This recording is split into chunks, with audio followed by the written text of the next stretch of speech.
Hi everyone, and welcome back to my Fusion 360 tutorials for CAD design. So I do apologize for the late return of my videos. I was a bit caught up yesterday and most of today, but I think today's video will make up for it. We're going to be making a Valentine's Day themed item, and also, if you haven't heard, you haven't watched the news, but in Houston we have a lot of snow, so I'll be making a snowball maker mold that'll be Valentine's Day themed in today's video. So let's get to it. So to begin, we'll create our component as always. Our parent is already selected to our workspace, so we'll say OK. And we'll create our sketch on the XZ plane. And we'll go in with a slot, a 3-point arc slot. And we'll go to this line, and we'll set this to be 75. Actually, we'll set that to 80, and you'll see why in just a second. And we'll set that to a fairly soft curve. So let's zoom in so we have a little bit more precise control. We'll set that there. Then we'll set the width of this to 4.5, and we'll say enter. Then we want to create two lines, one on the y-axis, and then one on the x-axis. And we're going to use a tool called Mirror that'll allow us to mirror it on this line, and then mirror it on this line. However, we do see that we can only select one line at a time. So we'll just select this line for now, and we'll say OK. Then we'll select this here, and we'll mirror it along this line. So we'll select our mirror line, and we'll select this line here, and we'll say OK. Then we'll double click to select this entire slot that we made here, and we'll delete it. So now we have two slots, one going smoothly into the other. But we have some interference sketches, so we'll get rid of those. So we'll go to our trim tool, and we'll trim away all the shapes that are inside of here. Now zooming out, you can see that we have our sketch here. It's a smooth curve from in to out. Means a finished sketch. Now we'll extrude this 3 millimeters up. And that gives us a nice handle. And we'll say OK. Now to create the mold part of our mold, so we'll create it on this face.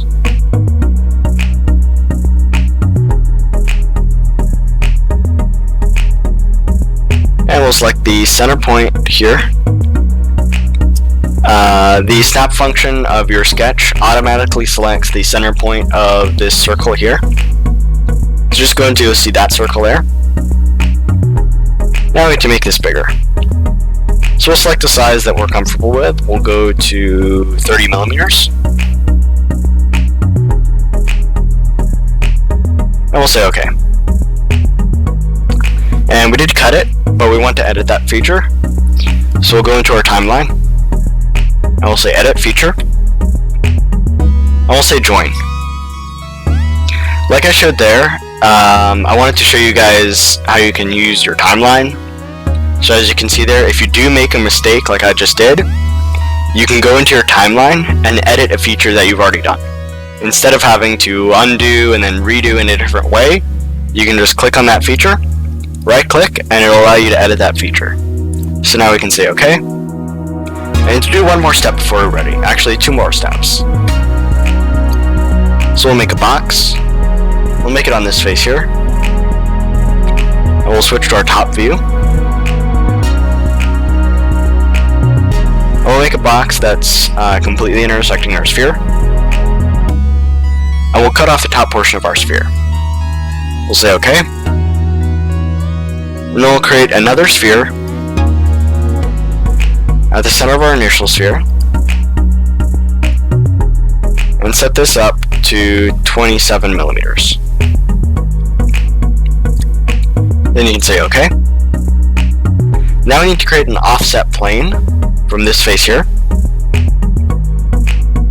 Just move that up 5 millimeters. This really doesn't matter, just it needs to be off this face. So we'll say OK. Now I'll create a sketch on this offset plane.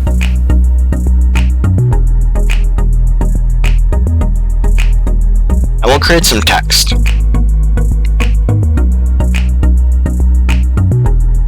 So we'll make this box roughly centered in our shape. And it does work better. You can use a box, but personally, I do like to have text on path. So we'll make some conic curves.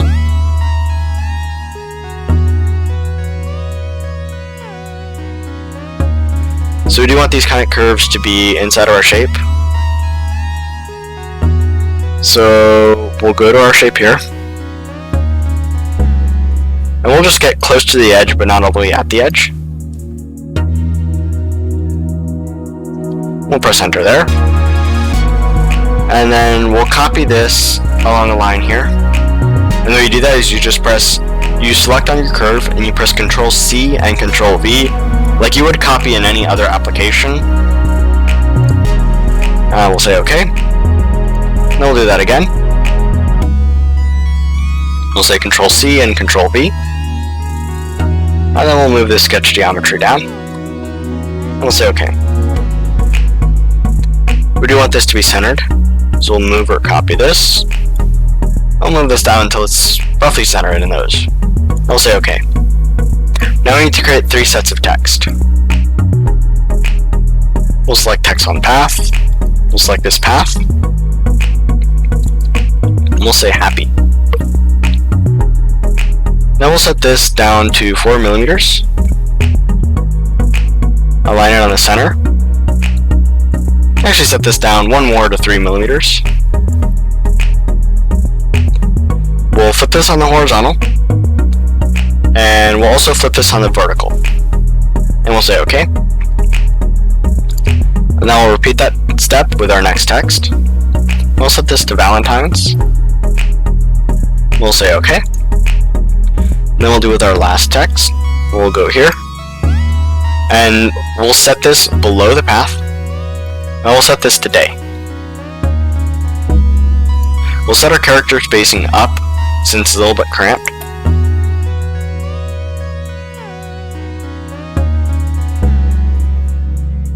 And a value of 40 seems to work. And we'll say OK. Now you see we can select our text here. So we'll say finish sketch. Now what we need to do is we need to extrude our text into this face here. But what we need to do is we need to extrude it along the curved face. So the way that we're going to do that is first we're going to select our profiles. So just select the text here. And then select start and object. And then select this face here. Now set your offset to 2 millimeters.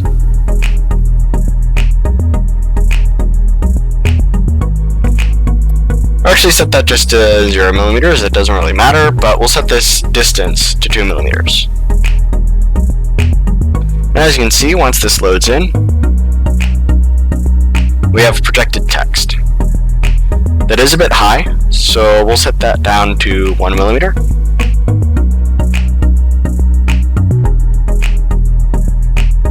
And this does take a little bit of time to load because this is Fusion 360 calculating a whole lot of vertices. And we see that is still a little bit high, but that's fine. So we'll say OK.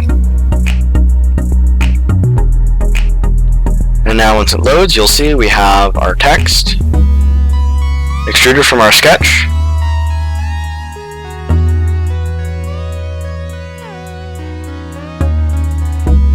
And now we can make the top portion of this mold. So we'll create a sphere. And what we do need to do is hide our initial component. But first we do need to make our sphere. So we'll select the top plane here on the face here. make it centered on this sphere here. So what we want to do is switch to our top view.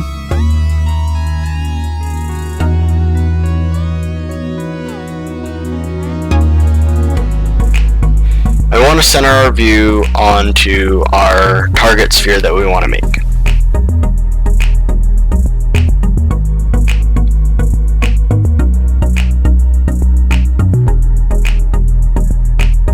So if you do get discombobulated, you can always select her home view and then go back to editing.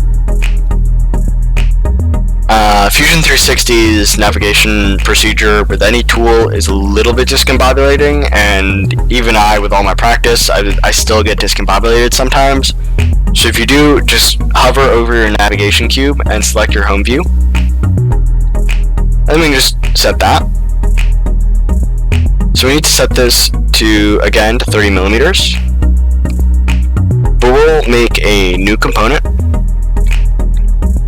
And we'll say OK. Now we need to cut off the bottom portion of this sphere. So we do need to hide the initial body that we have. Now I'll create a box on the XZ plane.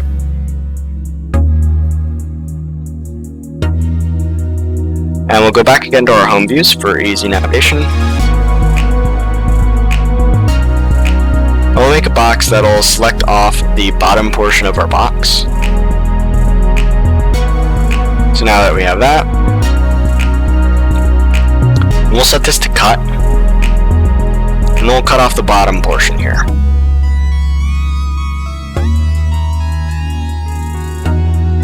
Now we'll say OK. Now if we show our body, you can see we still do have some interference. So what we do need to do is cut off more of this. And we see the portion that's intersecting it is the width of this. And this height is 3 millimeters. We can measure that just to make certain. So we can see that's 3 millimeters long. So we'll close that measurement. We'll hide that body again.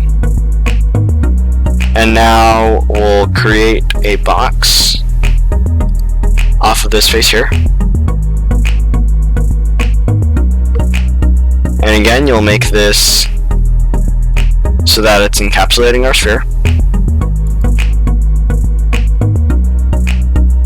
And we'll send this up 3 millimeters. So the height you'll want to be -3. And say cut. Now you can say OK. And we can show our body again, and you can see there's no interference. Now what we can do is we can move or copy this. And just move this up so that we have some more space to interact with our object. And we'll say OK.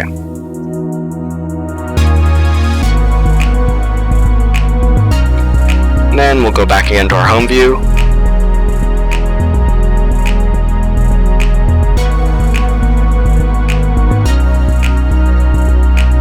And we'll zoom in on our sphere because we want to make some edits to that. You see we don't have any hollow space there. So we'll hide this body again. And we'll make another sphere. If we did move something, we do need to capture the position. And then we'll set it on this face. Set it to the center. And set it up to 27 millimeters as per our first sphere. And we'll set this again to our cut function. We'll say OK. Now we can show our initial body again. And as you can see, that's our snowball cutter. If you do want to make this a little bit more fancy, there are some things you can do. Let's select all these edges that are on our shape here.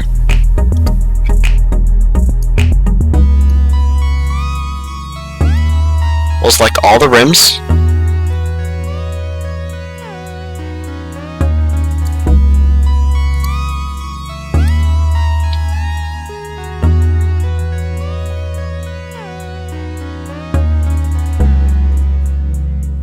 you're selecting multiple objects, remember you have to shift and click. And then we'll use our fillet tool. And we'll fillet all these edges 1 millimeter. Now you can see okay.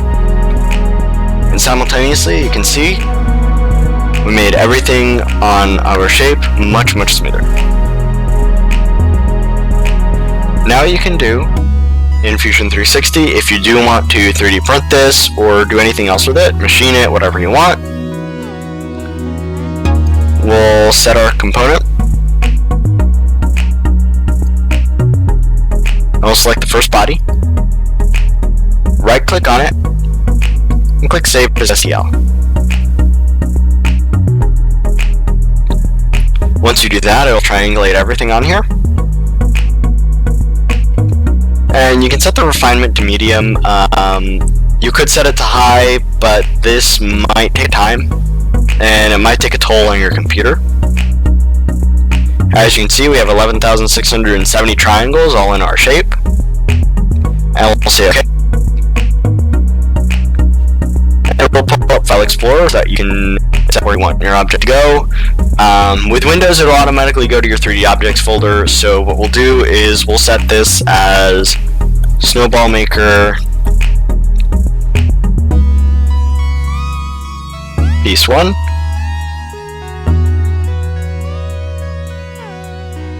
And we'll say Save.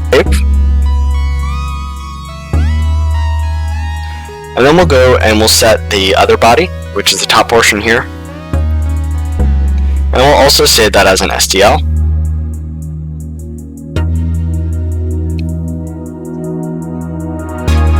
And we'll say OK.